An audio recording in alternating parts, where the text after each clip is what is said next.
Uber is taking investors for a ride. I would say for a wild ride. How about a roller coaster ride, right?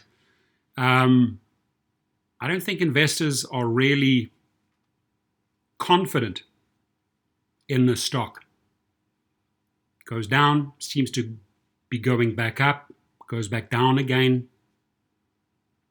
Constant trouble. When all of these skeletons that are in the closet get exposed, when there's one lawsuit after the other, just this week another $59 million lawsuit by the state of California, actually a fine in punitive damages that they had to pay in the next 30 days. It doesn't give the investors confidence. What Travis Kalanick has done to this company, what Dara Kay inherited, the shenanigans continue. The drivers are unhappy. The company is not making a profit. And I believe the investors are sick and tired of the wild ride. So I just want to read this article to you. Uber stock has had a good run of late as investors chase growth and recovery stocks. Recent trends are not in the company's favor. The company's shares have more than 20% downside to fair value. Introduction. Uber has been losing $1 billion every quarter since it came public. The coronavirus pandemic has caused its mobility business to crater while giving a boost to its delivery business. Investors expect a snapback in demand for mobility next year, but its long-term growth is more uncertain. Even with some healthy margin assumptions, the stock is worth only $40. Business overview. Uber operates in two main areas. The first is the category it created, which it calls mobility. A few clicks on the app and a driver shows up to ferry you in his or her car to your destination. In most recent quarter, this was 44% of total revenues, down 53% over the prior year. The second is delivery, primarily transporting food from restaurants to consumers. This was 46% of revenues, up 125% year over year. Its freight logistics business accounts for most of the rest of the company's revenues. The mobility business is the only one that is profitable on an adjusted EBITDA basis before allocation of a large amount of corporate and R&D expenses. 53% of revenues came from North America, 10% from Latin America, 20% from EMEA, and 16% from APAC. The company's major competitor in North America is Lyft in mobility and DoorDash in delivery, while it faces a grab bag of competitors in other markets, including one named Grab. Financial overview. For the quarter ending September 2020, the company reported $3.1 billion of revenues, an 18% decrease over the prior year, and a loss from operations of $1.1 billion, flat with the prior year. That was a negative 36% operating margin. Interest expense on its debt was $112 million, and the loss per share was 62 cents. For the year so far, the company has burned through $3 billion after subtracting stock compensation from its cash flow. It has funded this deficit by drawing down its cash balance, increasing debt, and issuing shares to its employees. It currently has net cash of about $1 per share and another $6 of investments, primarily its holding of shares in China's Didi Chuxing. With 1.75 billion shares, the company has a market cap of $90 billion. Subtracting the net cash and investment gets you an enterprise value of $78 billion.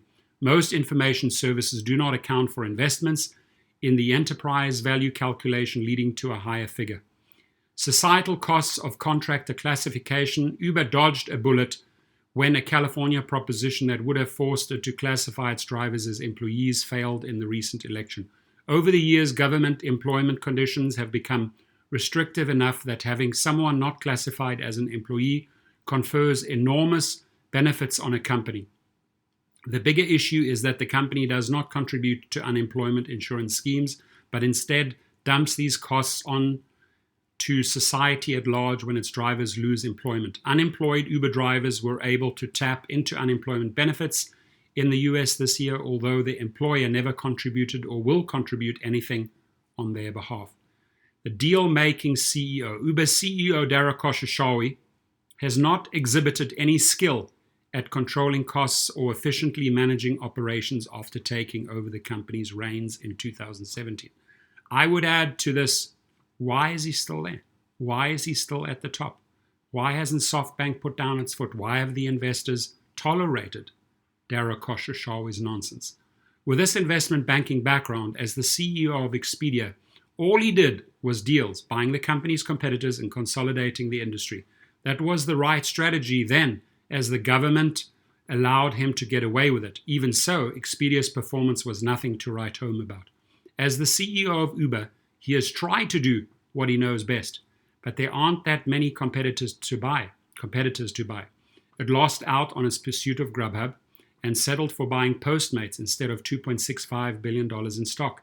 The company has also tried to divest some of its non-core businesses, but has had to pay others to take them over in their loss-making states. Recent trends may disrupt growth story. The coronavirus pandemic has resulted in a movement of people from cities to suburbs. This is a lasting trend as people have bought homes or put down deposits for ones being built. This does not bode well for ride-sharing demand as people buy their own cars when they move to suburbs. When things get back to normal, there will be some snapback in ride-sharing demand, but the food delivery business will suffer. Driverless cars are touted by bulls as a game changer, as Uber won't need to pay drivers anymore. First, I think we are decades away from driverless cars. I agree, being allowed to operate freely. It is more likely that automation will make it easier and safer to drive, but a human will still be required. Second, right now, drivers supply their cars. So if there aren't any drivers, Uber will need to buy or lease its own cars, making the business much more capital intensive and arguably worsening the economics, not improving them. Incidentally, there is nothing that stops Uber from owning a fleet of cars right now. Also, I don't believe cars becoming driverless would increase the demand for ride sharing in any meaningful way. I agree with that. Valuation, fair value of $40 for the stock. Value the stock of a company that is unprofitable is tricky, as one has to assume it will graduate to generating a certain level of profits in the future. I will assume that the company can over time get a 10% operating margin on next year's revenue estimate of $17.8 billion. That would be $1.78 billion of operating income. I will ignore interest expense, assuming the debt is paid off with excess cash. At a 20% tax rate, you have $1.42 billion for equity holders. The company reported 1.7 billion shares in its latest quarter. It estimated it would issue 84 million shares to acquire Postmates, but the actual number may have been lower as the stock price went up. Ignoring dilution from outstanding options, I will use a 1.8 billion share count to calculate normalized EPS of 80 cents. A generous 40x multiple will get you to fair value for the shares of $32. I will add on the $7 per share of net cash and investments on the balance sheet. The company has accumulated a deficit of $22 billion of date available to offset future profits for tax purposes. At a 20% tax rate, that is worth $4.4 billion of future taxes saved. Discounted by half for the time value of money and potential non-deductibility, this is worth $1.20 per share. So all in, you get $40 per share. I'm ignoring the current $1 billion per quarter of losses, cash burn, but the longer this continues, more diminution of value occurs. I will treat this as the base case, even though it gives a company substantial credit for things that may not come to pass. For the bull case, I will assume the company gets to 15% operating margin, and with the same multiple and other elements, come to a fair value of $56 for 10% upside from the current price. For a bear case, the company gets to only a 5% operating margin and a $24 fair value for the shares, with more than 50% downside. One can fiddle around and put higher multiples, especially when comparing against other tech high flyers. However, I do not expect this to be much of a growth business after 2021. I do not use multiples of revenues or EBITDA, and especially not for a company adjusted kind to value businesses. Anyone who finds those metrics useful is welcome to use them. Bulls may argue for a higher operating margin, but getting to 10% is already almost 40% improvement for 2019. I'm unable to offer a specific catalyst that will prompt investors to revalue the stock, except that eventually they will get tired of continuing losses or marginal profitability coupled with an inflated valuation. I completely agree with that. The risks are manageable. The biggest risk to a short thesis is usually an acquisition of the company. In an era of low interest rates and companies looking to buy growth, an acquisition cannot be ruled out. However, at close to 100 billion market cap, I would consider this to be unlikely. The short interest is not high at 4% of shares outstanding, but the chance of a short squeeze exists, particularly if frenzy feeds on itself. The circular logic of comparing a company's valuation to other overvalued companies in the market and so on, especially on the non-profit metrics, can cause investors to pay nonsensical prices for businesses. With the cost of carrying a position being close to zero and ample liquidity is sloshing around, stocks can remain overvalued for a long time. Finally, there is a risk that the company succeeds in dramatically increasing its revenue, margins, earnings, and free cash flow. I would view the chances of this happening to be slim. I agree. Preemptive disclosure, writing a short thesis on a stock on a public forum is an invitation for blowback from holders of the stock. I welcome respectful comments from eponymous readers. Please desist from hurling insults from behind a veil of anonymity. Anonymity. I'm having difficulty with that word. I'm so tired.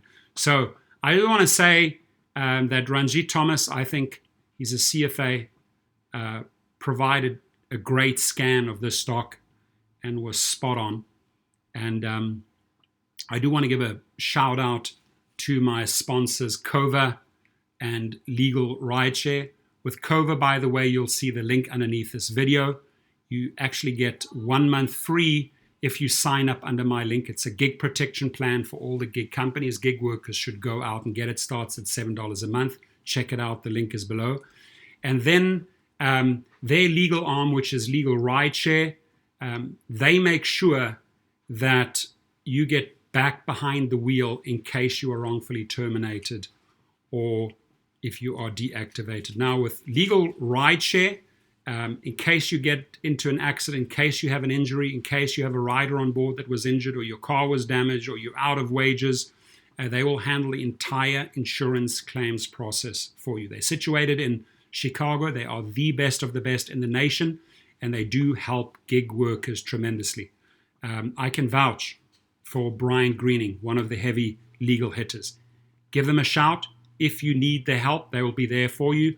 And do please check out Cova, the gig protection plan below. Have a wonderful day.